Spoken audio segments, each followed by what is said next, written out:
Welcome to thoughts குக்ஹவுஸ். இன்றைக்கி நாம் ரொம்ப யம்மியான ஆலூ டிக்கி பர்கர் எப்படி செய்கிறதுன்னு பார்க்கலாங்க. இது வீட்டிலையே ரெடி பண்ண பர்கர் பன்ஸை வச்சு தான் இன்றைக்கி நம்ம ரெடி பண்ணுறோம். நம்ம சேனலில் இப்போ தான் ஃபர்ஸ்ட் டைம் பார்க்குறீங்கன்னா மறக்காமல் சப்ஸ்கிரைப் பண்ணிக்கோங்க. கட்லெட் செய்கிறதுக்காக நம்ம மசாலா ரெடி பண்ணிக்கலாம். ஒரு 3 டேபிள் ஸ்பூன் எண்ணெயை இங்கே சூடு பண்ணியிருக்கேன். இதில் 1 டேபிள் ஸ்பூன் துருவின இஞ்சியும் ஒரே ஒரு பச்சை மிளகாய் விதையை எடுத்துகிட்டு இந்த எண்ணெயில் நம்ம சேர்த்திக்கலாம்.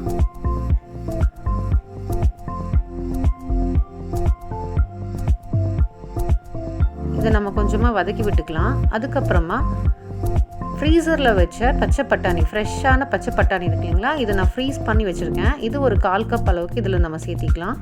எடுத்து நம்ம ஜஸ்ட்டு வாஷ் பண்ணி இதில் சேர்த்திக்கலாங்க. கேப்சிகம் ஒரு 1/2 கப் அளவுக்கு கேப்சிகம் சின்னதாக இந்த மாதிரி டைஸ் பண்ணி எடுத்து வச்சுருக்கேன். இதையும் நம்ம இதில் சேர்த்தி நம்ம வதக்கிக்கலாம். நீங்கள் இது கூட கேரட் விரும்பினீங்கனாலும் நீங்கள் சேர்த்திக்கலாம். 1 டீஸ்பூன் அளவுக்கு amchur powder, try mango powder, அது 1/4 டீஸ்பூன் மஞ்சள் தூள், 1/4 டீஸ்பூன் மிளகுத்தூள், 1/4 டீஸ்பூன் சீரகத்தூள், இது எல்லாமே இது கூட நம்ம சேர்த்து வதக்கிக்கலாங்க.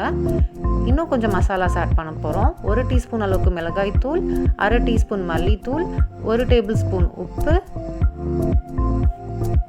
இது எல்லாமே இதில் சேர்த்தி நம்ம நல்லா கலந்து விட்டுக்கலாம். இந்த மசாலாஸை 1 நிமிஷம் நம்ம சாட்டே பண்ணிக்கலாம். கருக விட்டுற வேண்டாம். 2 பொட்டேட்டோஸை நான் இங்கே பாயில் பண்ணி இந்த மாதிரி கிரேட் பண்ணி எடுத்து வச்சுருக்கேன். இந்த மாதிரி பாயில் பண்ணி கிரேட் பண்ணிக்கோங்க. நம்ம மசிக்கிறத விட இந்த மாதிரி துருவி சேர்த்துனோன்னா நல்ல டெக்ஸ்சர் கிடைக்கும் நம்மளுக்கு அந்த கட்லெட் பேட்டிஸ்க்கு. இதை நம்ம இதில் நம்ம சேர்த்தி கலந்து விட்டுறணும். மோஸ்ட்லி இப்போ நம்ம எல்லா மசாலாஸும் ஆட் பண்ணிட்டோம். இப்போ நம்ம ஃபைனலாக ஆட் பண்ண வேண்டியது லெமன் ஜூஸ் மட்டும்தாங்க. 1 டேபிள் ஸ்பூன் அளவுக்கு லெமன் ஜூஸ் இதில் ஆட் பண்ணிக்கலாம். இது நல்ல ஒரு டேங்கினஸ் கொடுக்கும். இந்த கட்லெட்க்கு ரொம்ப நல்லாயிருக்கும். இதை நம்ம சேர்த்திட்டு எல்லா பக்கமும் நல்லா மிக்ஸ் பண்ணி விட்டுலாம். கடைசியாக நறுக்குன கொத்தமல்லி இலைகள் நல்லா ஒரு 1/2 கைப்பிடி அளவுக்கு நம்ம சேர்த்திக்கலாம். இன்னும் நிறையா கூட நம்ம சேர்த்திக்கலாம், நல்லாயிருக்கும் ஃப்ளேவர்.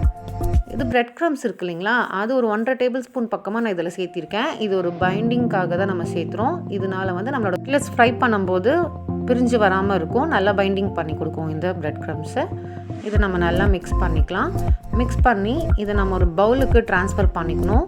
அதுக்கப்புறமா அதை நல்லா நம்ம ஆற வச்சிடணும். சூடாக இருக்கக்கூடாது, நல்லா ஆற வச்சிடணும். பாருங்கள், நல்லா ஆறிடுச்சு. இப்போ இதிலிருந்து நான் கட்லெட் செய்ய தேவையான அளவில் உருண்டைகள் பிடிச்சிக்கிறேன். பெரிய பெரிய கட்லெட்ஸ் தான் நம்ம பர்கர் பன்ஸில் வைப்போம். ஸோ அதுக்கேற்ற மாதிரி நம்ம வந்து இந்த மிக்சரை எடுத்துக்கலாம். இதை வந்து நான் இங்கே என்னுடைய மெஷரிங் கப் ஃப்ளாட் பாட்டம் இது, அதனால நான் இந்த மெஷரிங் கப்பில் ஆயில் க்ரீஸ் பண்ணி இந்த மாதிரி இதில் தட்டிக்கிறேன். நம்ம இந்த ஷேப் நல்லா வரணுங்கிறக்காக இப்படி பண்ணுறோம். இல்லை உங்ககிட்ட ரிங்ஸ் இருக்கும் இல்லைங்களா, கட்டர் ரிங்ஸ் ரவுண்ட் ஷேப்பில், அந்த மாதிரி இருந்தால் கூட அதில் நீங்கள் வச்சு தட்டி எடுத்துக்கலாம். ஏதாவது கட்டர்ஸ் இருந்தால் கூட நம்ம பண்ணிக்கலாம். அப்படி இல்லைன்னா ஏதாவது கிண்ணம் வந்து இந்த மாதிரி ஃப்ளாட் பாட்டமாக இருந்தால் அதில் கூட நீங்கள் ஆயில் க்ரீஸ் பண்ணி இந்த மாதிரி தட்டிக்கோங்க. நல்லா நம்ம திக்கான கட்லெட்ஸாக இப்போ ரெடி பண்ணோம். தேவையான அளவுக்கு நம்ம இந்த மிக்சரை வச்சு நம்ம நல்லா இந்த மாதிரி ஷேப் பண்ணிக்கணும். எட்ஜஸ் எல்லாமே நம்ம திருப்பி இப்படி தட்டினோன்னா அது அழகாக அப்படியே வந்து அன்மோல்ட் ஆகி வந்துடும். பாருங்கள் எவ்வளோ சூப்பராக நல்ல ஷேப்பாக வந்திருக்கு இல்லைங்களா. ஓரங்களை லைட்டாக ப்ரெஸ் பண்ணி விட்டுருங்க. இது எல்லாமே நம்ம ஒரு ட்ரேயில் அரேஞ்ச் பண்ணிக்கலாம். இந்த ட்ரேயில் நான் ஆல்ரெடி கொஞ்சமாக மைதா மாவு டஸ்ட் பண்ணி வச்சுருக்கேங்க. இது மேலே நம்ம ரெடி பண்ண இந்த உருளைக்கிழங்கு கட்லெட்ஸை வச்சுக்கணும். அப்போ தான் நம்மளுக்கு அது வந்து ட்ரேயில் ஒட்டாமல் இருக்கும். இதே மாதிரி நான் எல்லாமே ரெடி பண்ணிட்டேன். இங்கே பார்த்தீங்கன்னா எனக்கு ஒரு பெரிய சைஸில் 5 கட்லெட் பேட்டிஸ் கிடச்சிருக்கு, 2 மினி கட்லெட்ஸ் கிடச்சிருக்கு. சூப்பராக ரெடி ஆகிடுச்சு. இது ஒரு 30 நிமிஷம் நம்ம ஃப்ரிட்ஜில் வச்சு செட் ஆக வச்சிடலாம். அப்போ நம்மளுக்கு ஃப்ரை பண்ணுறதுக்கு ரொம்ப நல்லாயிருக்கும். பாருங்கள், நல்லா செட் ஆகிடுச்சு. நம்மளுக்கு ஃபஸ்ட்டு பார்த்திங்கன்னா கொஞ்சம் கன்சிஸ்டன்சி அப்படியே நம்மளுக்கு வந்து சாஃப்டாக இருந்திருக்கும். இப்போ ஹார்ட் ஆகிடுச்சு. இதுக்காக நான் இங்கே 1/2 கப் அளவுக்கு கார்ன்ஃப்ளவர் மாவு எடுத்திருக்கேன். 1/2 கப் அளவுக்கு மைதா மாவு எடுத்திருக்கேன். இன்னொரு பவுலில் 1 கப் அளவுக்கு பிரெட் க்ரம்ஸ் எடுத்திருக்கேன். பிரெட் க்ரம்ஸ் வந்து கடைகளில் ரெடிமேடாக கிடைக்குதுங்க. அப்படி இல்லைன்னா ரஸ்க்கு கூட நீங்கள் மிக்சியில் அரைச்சி யூஸ் பண்ணிக்கலாம் இதுக்கு. இப்போ இந்த கார்ன்ஃப்ளவர் மாவு கூட கொஞ்சமாக தண்ணி சேர்த்தி ஒரு திக்கான பேஸ்ட் மாதிரி நம்ம ரெடி பண்ணிக்கலாம். ரொம்ப லிக்விடாகவும் இருக்கக்கூடாது, அதுக்குன்னு ரொம்ப திக்காகவும் இருக்கக்கூடாது. கன்சிஸ்டன்சி நீங்கள் பார்த்துக்கோங்க. நம்ம டிப் பண்ணி எடுக்கிற மாதிரி இருக்கணும். ஃபர்ஸ்ட் வந்து ரெடி பண்ண ஒரு கட்லெட்டை எடுத்து மைதா மாவில் நல்லா கோட் பண்ணிக்கணும். எல்லா பக்கமும் நல்லா படுற மாதிரி கோட் பண்ணிக்கணும். எக்ஸ்ட்ரா மாவு அதிகமாகலாம் வேண்டாம். எக்ஸ்ட்ரா இருக்கிறத நீங்கள் தட்டி விட்டுருங்க. கரெக்டாக கோட் பண்ணி எடுத்துக்கோங்க. அடுத்ததாக அதை அப்படியே வந்து கார்ன்ஃப்ளவர் கலவையில் நம்ம டிப் பண்ணிக்கணும். 2 பக்கமுமே நம்ம கார்ன்ஃப்ளவர் கலவையில் டிப் பண்ணி எடுத்துக்கலாம். நான் வெஜிடேரியன்ஸாக இருந்தீங்கன்னா எக் பீட் பண்ணி கூட அதில் கூட நீங்கள் டிப் பண்ணிக்கலாம். பாருங்கள், டிப் பண்ணியாச்சு. அடுத்ததாக இதை நம்ம பிரெட் க்ரம்ஸில் நம்ம நல்லா கோட் பண்ணிக்கணும். நான் இப்போ என்னோடய லெஃப்ட் ஹேண்ட் தான் யூஸ் பண்ணுறேன், ஏன்னா அந்த மாவு என் கையில் இருக்குது இல்லைங்களா. மறுபடியும் இப்போ நான் ஹேண்ட் வாஷ் பண்ணிவிட்டு இது அதே மாதிரி டிப் பண்ணிட்டேன், நல்லா கோட் பண்ணிட்டேன். இந்த மாதிரி இருக்கணும். இதே மாதிரி எல்லா கட்லெட்ஸும் நான் இப்போ ரெடி பண்ணி எடுத்துக்க போகிறேங்க. சேனலை சப்ஸ்கிரைப் பண்ணாதவங்க மறக்காமல் சப்ஸ்கிரைப் பண்ணிக்கோங்க. இப்போ நம்ம இதை ஷாலோ ஃப்ரை பண்ணிக்கலாம். ஒரு அகலமான ஒரு பேன் எடுத்திருக்கேன், அதில் தேவையான அளவு எண்ணெய் சேர்த்திருக்கேன். இந்த கட்லெட்ஸ் எல்லாமே இதில் மெதுவாக நம்ம வச்சு ஷாலோ ஃப்ரை பண்ணிக்கலாம். ஓரளவுக்கு தான் நான் ஆயில் வந்து சேர்த்திருக்கேன், நீங்கள் பார்த்தீங்கனாலே தெரியும். இப்போ நம்ம இது 2 பக்கமும் நல்லா திருப்பி போட்டு நல்லா ஒரு மீடியமான ஃப்ளேமில் நம்ம வந்து ஷாலோ ஃப்ரை பண்ணிக்கணும். ஆல்ரெடி வந்து நம்ம உருளைக்கிழங்க வதக்கியிருக்கோம் இல்லைங்களா, ஸோ சீக்கிரமாக ஃப்ரை ஆயிரும். இதே மாதிரி எல்லா கட்லெட்ஸும் நம்ம ரெடி பண்ணி எடுத்துக்கலாம். வீட்லேயே சூப்பரான பர்கர் சாஸ் ரெடி பண்ணிடலாம். 1/2 கப் அளவுக்கு மயோனீஸ் இந்த பவுலில் எடுத்துருக்கேங்க. இது கூட red chilli sauce 1 table spoon அளவு சேர்த்து நல்லா கலந்து வச்சிடலாம். அவ்வளோதான், நம்மளோட சூப்பரான காரசாரமான சாஸ் ரெடி. இப்போ தோசைக்கல்லில் பட்டர் வந்து நான் ஹீட் பண்ண வச்சுருக்கேன். இது மேலே பர்கர் பன் எடுத்து 2ஆக கட் பண்ணி இது மேலே நம்ம டோஸ்ட் பண்ணிக்கலாங்க. பர்கர் பன் வீட்லேயே எப்படி செய்கிறது அப்படிங்கிற வீடியோ ஆல்ரெடி நம்ம சேனலில் இருக்குது, நான் லிங்க் தரேன், செக் பண்ணி பார்த்துக்கோங்க.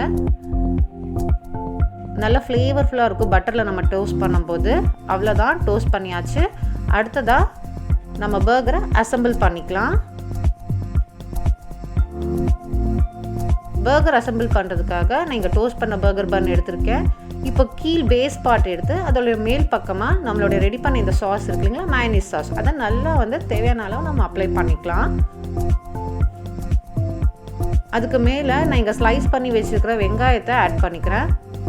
ஆனியன் ரிங்ஸ், அதுக்கு மேலே தக்காளி ஸ்லைஸ் பண்ணி வச்சுருக்கேன். நான் விதைகளை எடுத்துட்டேங்க, நான் நாட்டு தக்காளி யூஸ் பண்ணிக்கிறனால விதைகளை எடுத்துட்டேன், தண்ணி விட்டுரும். இதுக்கு மேலே நம்ம ஃப்ரை பண்ணி வச்ச கட்லெட் வச்சுக்கலாம். கட்லெட்டோட சைஸ் பாருங்கள், பர்கருக்கு உள்ளே வர மாதிரி தான் இருக்குது. இந்த மாதிரி தான் நீங்களும் ரெடி பண்ணணும். இப்போ மேல் லேயர்லேருந்து அதோட உள் பக்கமாக மறுபடியும் சாஸ் அப்ளை பண்ணி நம்ம இங்கே வச்சுக்கலாம். இதுக்கு மேலே ஃபைனலாக நம்ம சூப்பரான ஒரு ப்ராடக்ட் இன்க்ரீடியண்ட் வைக்க போகிறோம். என்னன்னு சொல்லுங்கள், சீஸ் ஸ்லைஸ். வாவ், யாருக்கு தாங்க இது பிடிக்காது? சீஸ் ஸ்லைஸ் இல்லாமல் பர்கரா? கிடையவே கிடையாது. அவ்வளோதான். இதுக்கு மேலே இந்த மேல் டாப் இதை வச்சுட்டோன்னா யம்மியான பர்கர் பன் ரெடி. வாவ், சூப்பராக இருக்குங்க. இப்போவே சாப்பிடணும் போல் இருக்கா? கண்டிப்பாக இந்த ரெசிபியை நீங்கள் வீட்டில் ட்ரை பண்ணி உங்களோட ஃபீட்பேக்ஸை எங்கள் கூட ஷேர் பண்ணுங்கள். ரொம்ப ரொம்ப சிம்பிள், ரொம்ப ரொம்ப டேஸ்டி. வாவ், எப்படி இருக்குன்னு பாருங்களேன். பர்ஃபெக்டாக எல்லாமே ரெடி ஆகிருக்கு. நம்மளோட கட்லெட்ஸும் ரொம்ப பர்ஃபெக்டாக இருக்குது. எப்படி இருக்குன்னு கேட்டுடலாம். மஸ்து மஜா, சூப்பராக இருக்குங்களாம்மா. மறக்காமல் இந்த வீடியோவை லைக் பண்ணுங்கள், ஷேர் பண்ணுங்கள். தேங்க்ஸ் ஃபார் வாட்சிங்.